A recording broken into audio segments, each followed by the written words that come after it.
AI in Action. I'm Hannah Becker, and I'm glad you're here.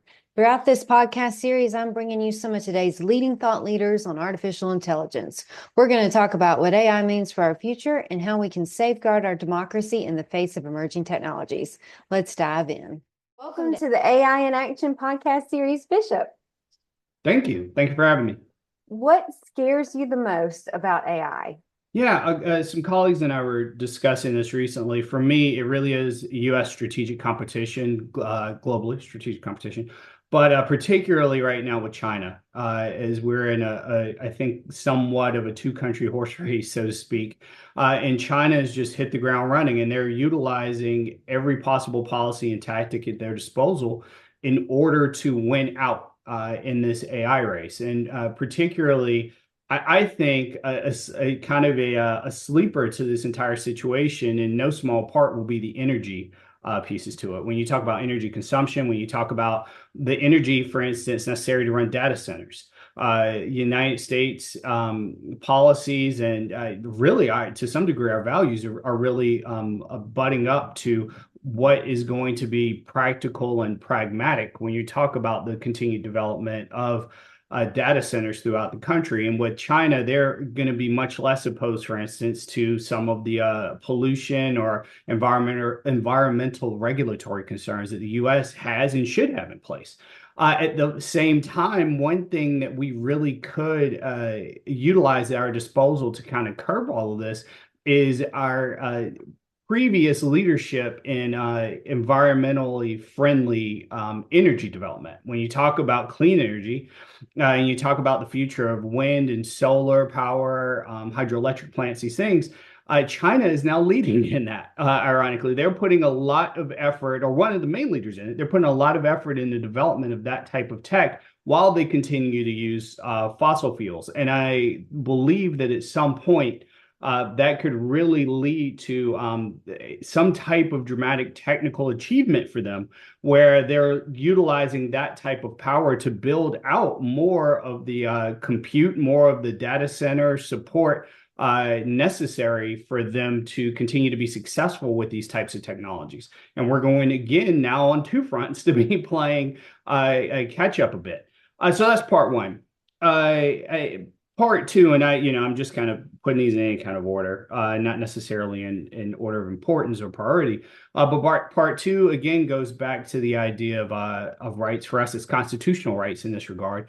China has long been one to infringe upon the individual rights when it comes to privacy concerns. So they really have no issues with deploying these types of technologies. When you talk about a great deal of facial recognition, computer vision, when you talk about any type of tech that may be seen more as a surveillance technology or package versus what the U.S., what our communities, what our society is really willing and able to do. And again, it's a values-based proposition I tend to agree with.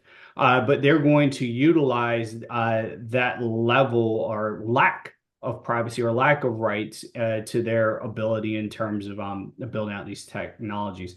And then third, they also don't really always respect IP, intellectual property. So they're going to be a bit more willing to, if they see something that they believe that they can utilize, they're frankly going to step out and try to do it. We saw it with the DeepSeek. We see it, with a variety of their technologies, and then they're turning around and using these algorithms and using this compute power to build out robotics, and they've become a leader on the robotics side.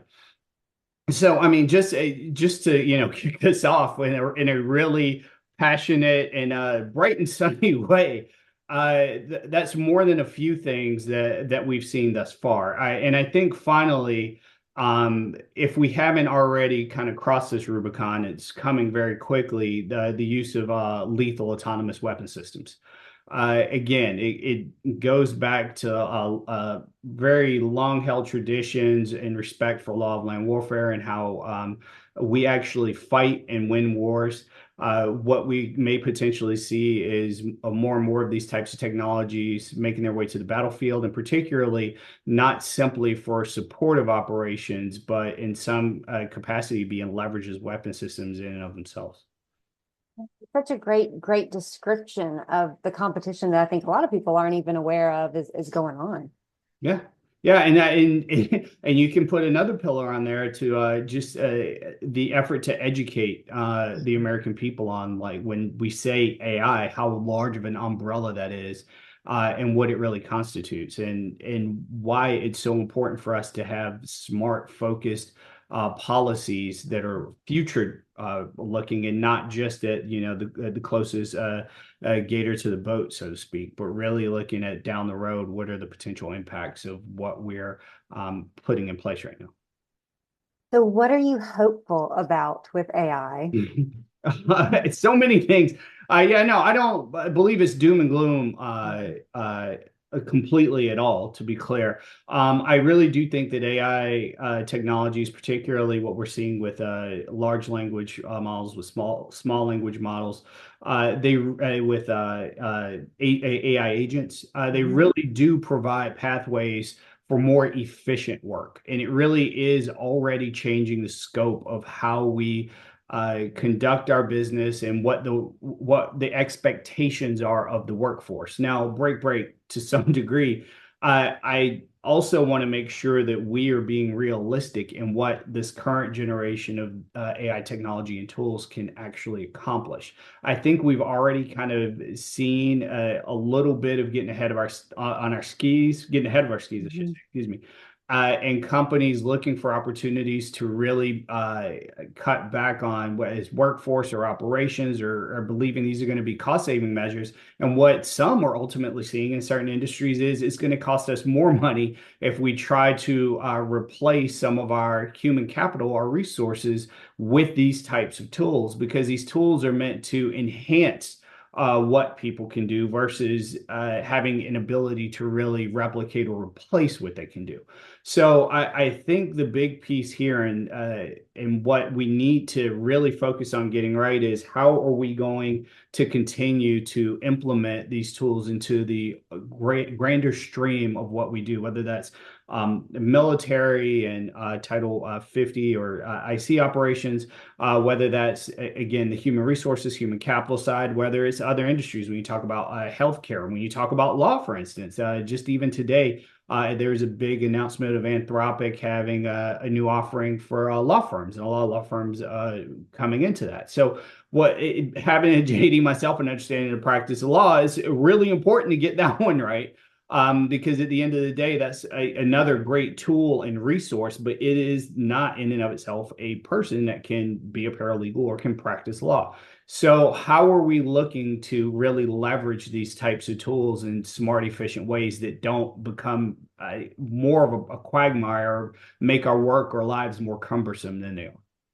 I really appreciate your distinction between, AI being a tool versus the human and how it's meant to enhance rather than, necessarily replace. Yeah, absolutely, absolutely. And it's important that we all understand and recognize that fact too. So how is AI changing our society? Yeah, so I mean, we kind of already really hit that point, that from an economic perspective. Look, you're talking about some of the most valuable companies in history of the world right now, or some of the frontier AI companies. But you're also talking about the economic and environmental impacts that they're having as well. So it's really about looking forward again, about striking a balance between what they can offer from a pragmatic perspective, what our expectations should be, and what should continue to be reserved in terms of the human side of utilizing these tools. So they're having a drastic impact in literally in every industry that we've seen so far, and to include the defense, and to include national security and foreign policy. No one is insulated. So it really is important for us to go and learn more about these tools, more about these companies, and understand what it is we want to accomplish utilizing these tools, and what can we accomplish utilizing them. I think from a concern, another concern again goes back to education.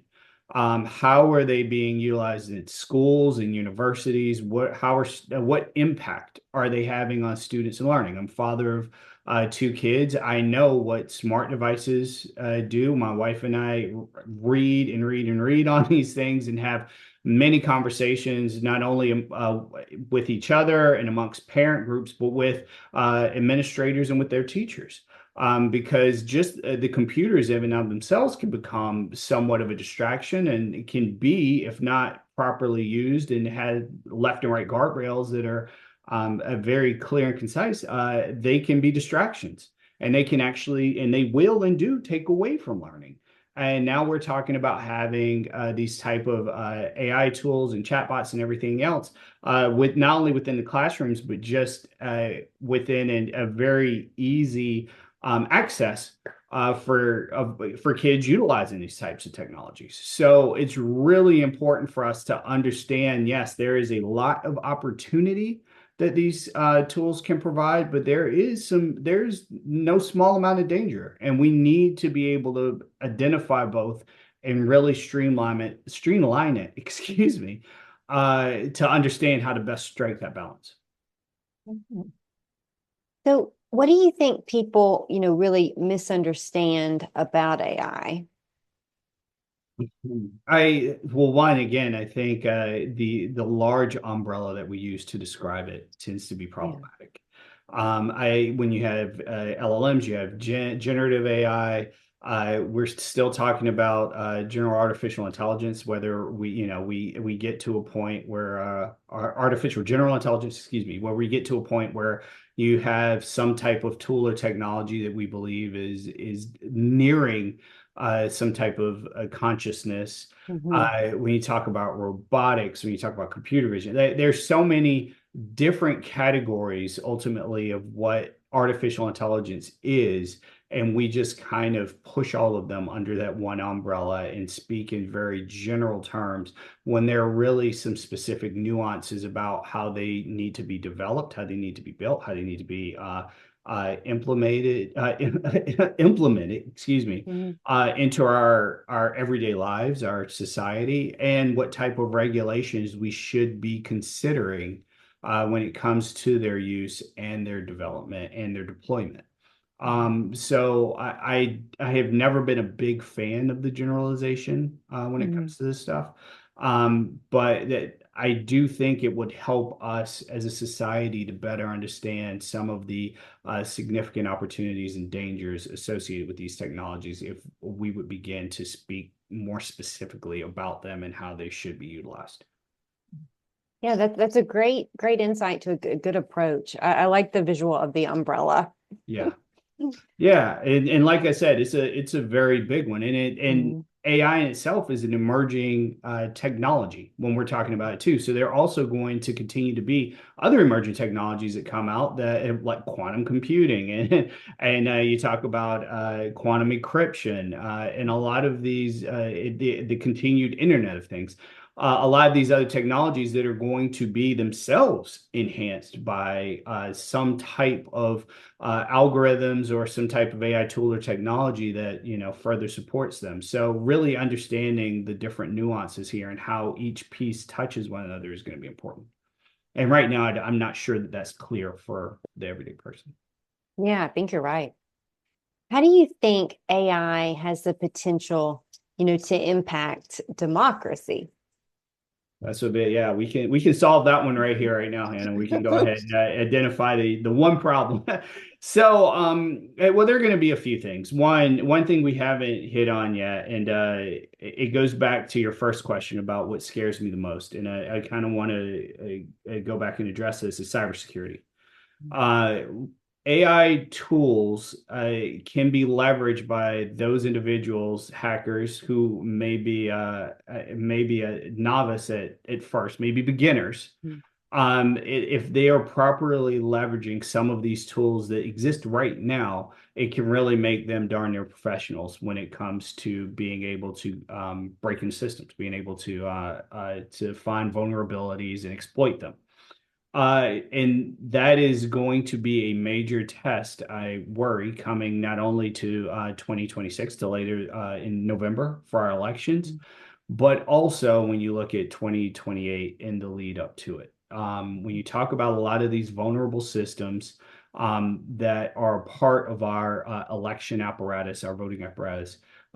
It's going to be really important that these localities have the right cybersecurity tools in place to protect themselves against harm. That's one. These same tools as well can be utilized to just create chaos and havoc should bad actors, nefarious actors choose to do so, to include critical infrastructure. That continues to be something that a part of this conversation when you look at power plants, when you look at water treatment facilities, that just causing this type of chaos at any time, particularly during election time, but really at any time, can really have a solid impact on what is taking place in our society at that given moment. And you want to truly disrupt our voting system, you figure out ways of creating that type of fear and chaos on that day. So that's going to be a part of it. And I know that people, and of course, this also continues to be a part of it, but social media, when you talk about the utilization of ghost accounts, puppet accounts on platforms, we know that that problem has grown exponentially with the advent of a lot of these AI technologies, and that's going to continue to have some level of impact when we look at what's happening here, as well as spam and phishing. I know on my phone I'm now constantly getting calls and emails and texts that are, just sending all kinds of things that are looking for ways of gaining information from me, of gaining data from me. And it's a lot of these players, these bad actors that are utilizing these technologies to do exactly that. So you want to go and confuse people and make more chaos. You send out a broad text message that day that says, "Hey, actually, these polling places are closed. Don't go." And we're going to see that. I am very concerned that we're going to see a lot of this type of disruption coming up, because when you talk about how ubiquitous these tools have become and how easy it is to use them, and in some cases for many coders even to build their own tools and deploy them. That has now grown over the course of the last few years since, even our last major elections. So going into 2026, we have to be prepared for all types of threat actors out there. Mhm. Yeah, that's such a good description of kind of election process disruption that I think is just not on many voters' radar at all. Yeah, unfortunately. So people really need to lean in and be well educated on the voting processes in their states and in their areas. So they know when they get a text that sounds a little crazy, it likely is. And they're checking trusted news sources about what the reality of the situation may be. So, what safeguards do you think should be in place regarding this fun emerging technology we have known as AI? Yeah, so many. Well, no, again, like having really leaned in and spoken with and dealt with a lot of executive business leaders on these types of issues. Innovation has always been a key factor for in modern American history. We've always led the way in terms of supporting smart entrepreneurs and building out their technologies and finding paths to commercialization and becoming, just very successful in their overall arc in their journey. And I think even with artificial intelligence, that should not change. This should be no different.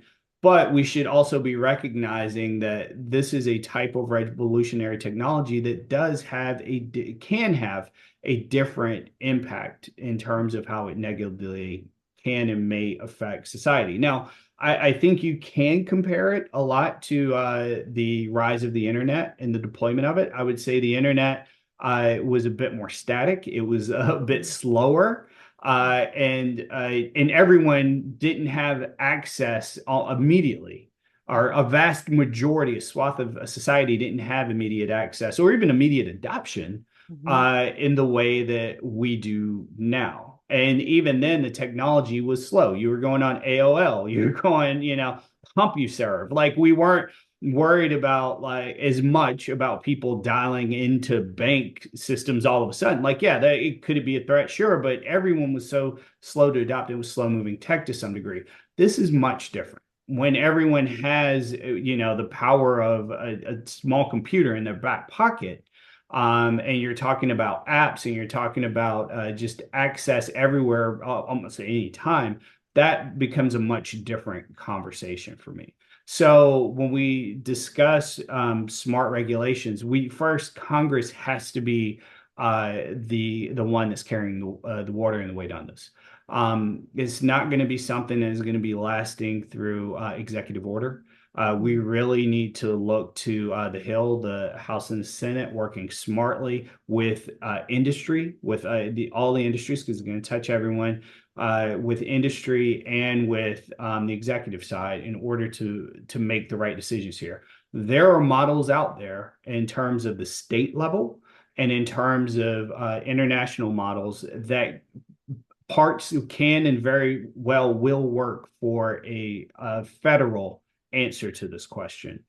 Not all of the different parts will work for various reasons, particularly when you look at the EU and the EU AI Act, and you look at some of the ancillary countries there.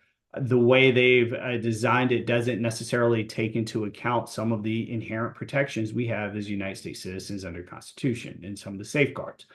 When you look at some of the state level legislation that's been passed, it may be a little more arduous than it needs to be, maybe a little more aggressive than it needs to be. So, arduous in terms of just trying to navigate. So, what we need to figure out is what is the best approach that works for industry while protecting the rights of individuals and doing the most good with the least harm, and trying to find an answer that's not just a draconian one size fits all, but really a nuanced answer to this. And it's going to take Congress really leaning on business and really leaning on subject matter experts and the business community and subject matter experts coming together in order to draft that type of comprehensive legislation. And lastly, and that's why I said you and I can fix this because it sounds like such an easy lift. But lastly, it has to remain flexible because this technology is going to continue to develop at a lightning pace. So, what type of oversight can you create that continues to take that into account when you start looking more at how these tools are going to be used for biometrics, when you talk about how they're going to be used to develop not only looking more deeply into certain research, but how they're being used in terms of PII, the personal identifiable information, how they're being utilized for in research and development, a variety of ways that is really, really possible here. But you have to make sure that the right safeguards are in place to protect individuals and protect their interests, to include protecting the interests and the IP of companies out there. So, what do you think an AI empowered future will look like for Americans? I think that is another big question that to some degree, is yet to be determined. I think we will see, in no small part, some type of AI tool technology in every device that we own. And if we're not already there, I think we're pretty darn close, or at least those tools have the ability to touch AI. I think a great example is cars right now. Yes, you do have some car systems that are coming out more and more with some type of AI agent or AI tool app that's inherently a part of the system. You may have in older cars through CarPlay and through Google Car and these types of platforms, the ability to connect phones, and then you have a Siri or whatever that's attached to an Alexa.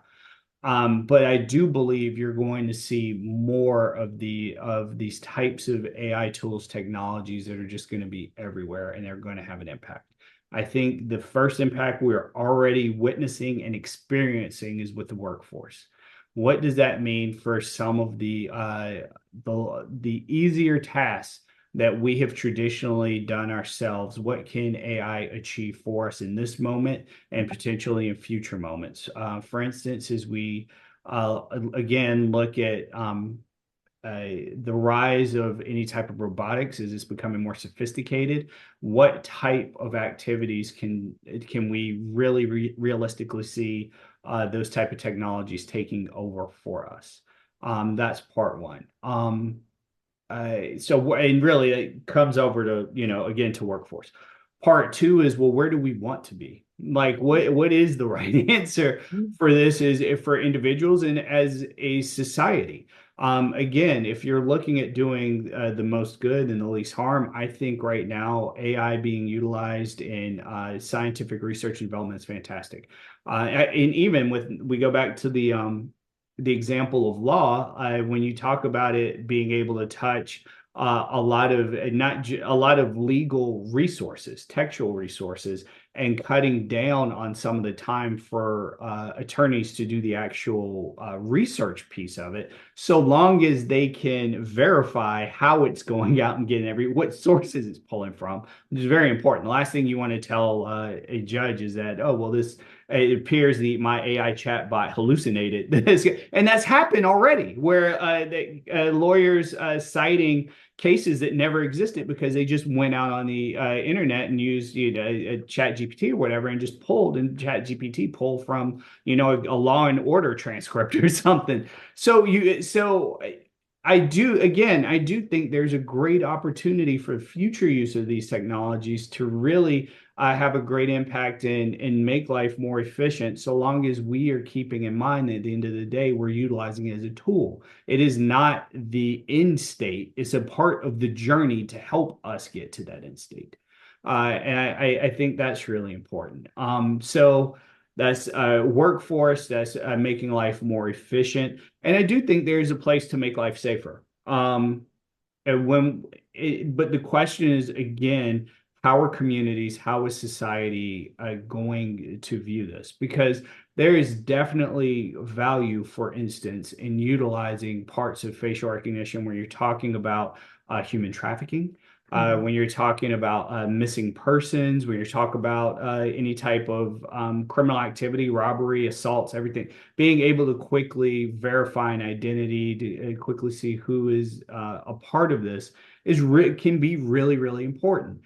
And it can be really, really harmful if it's leveraged for nefarious reasons. If people are not as safe with that data, with their operations, not as thorough in their overall processes, you can identify the wrong individual, or you can miss out on that person because they had on glasses one day and the computer didn't recognize them, and you weren't looking as closely at some of the video, and you could have identified the individual. So there's really, like everything else, a balance to be struck. But again, if we're looking to do the most good, I really do think that we can be smart and utilize this in a human-centric system type of solution that really utilizes these tools to help make us more efficient and just make our lives easier. Well, thank you so much, Bishop, for coming on the AI in Action series and shedding some light on a very complex challenge and opportunity we're all facing. No, thank you for having me. I loved being part of the conversation.